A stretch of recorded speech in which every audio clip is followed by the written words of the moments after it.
These people all received mystery mail. In 2020, Thomas Handley from Simi Valley, California, was one of thousands of Americans who received packets of seeds in the mail from China and Central Asia. They looked like just crumbled up seeds, I guess. I didn't know what they were. I was a little worried, so I put on gloves, took it out to the trash, cleaned up the areas in which I might have set it. Shelley Duffy also received a mysterious package of seeds. Brought it inside the house, opened it up, and it didn't look like seeds. It looked more like oregano or even, some other herbs. It's the same story for this Utah woman. I opened them up and they were seeds. So what were they? A wide range of species, from flowers to some look like some crop plants that I know, to some look like grasses. Jim Murray has more. Experts are warning everyone not to plant them because they could be an invasive species. There are even warnings about touching them because we don't know how they were grown. Nancy Hansen planted the seeds and a morning glory plant bloomed. It concerns me because some of the articles I've read said they can poison the soil up to 3 years. Security experts caution that the deliveries were part of a brushing scam.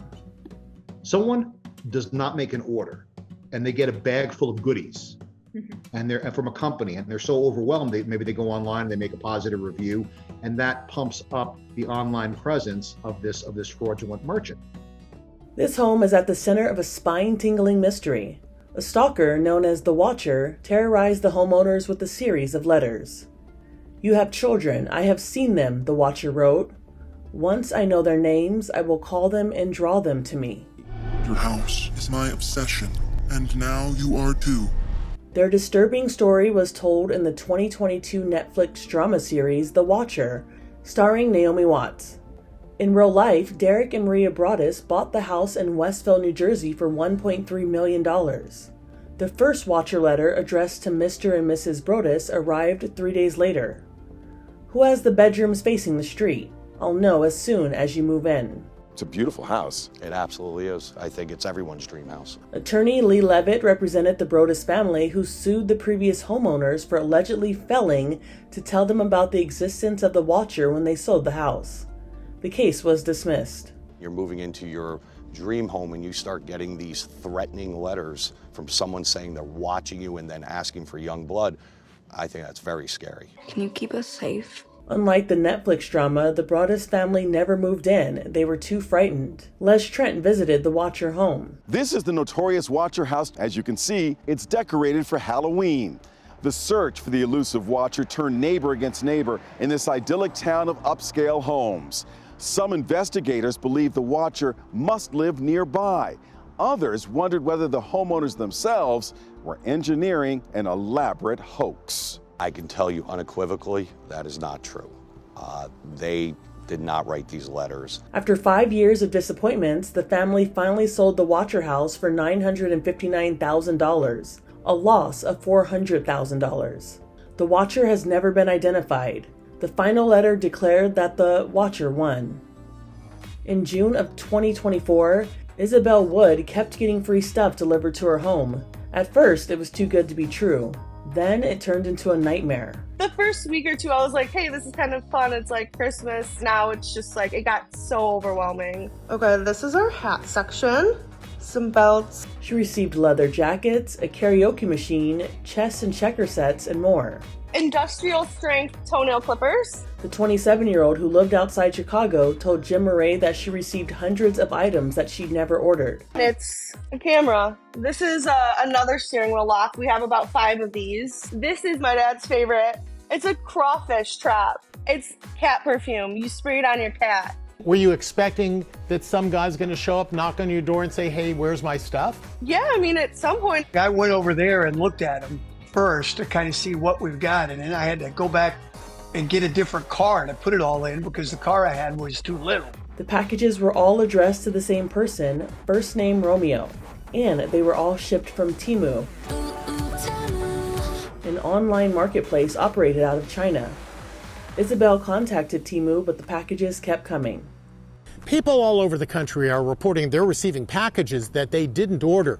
The U.S. Postal Service warns it could be part of a big scam called brushing.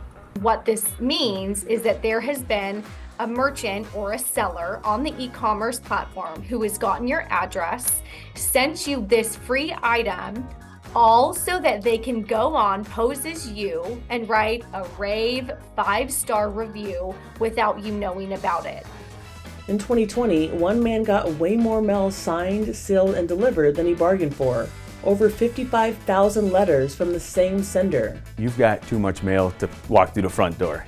When Dan Kane saw 79 trays filled with about 700 letters each, all from his daughter's student loan company, he was shocked. The company said a glitch caused the same letter to be sent over and over again. Are you kidding me? Who makes that kind of mistake? It wasn't a cheap mistake either. With first-class stamps costing 55 cents at the time, it could have cost the loan company about $30,000 to send the letters. The worst part, Kane said the amount of interest calculated on the statement was incorrect, so they had to send him another one. I just hope it doesn't happen again. You know, I might have to return to sender. So. This letter was lost for 80 years. It was mailed back in 1943. It was addressed to Mr. and Mrs. Louis George, South 6th Street, DeKalb. It was missing a house number in the state of Illinois. On it was a 3-cent stamp that said "Win the War," referring to World War II.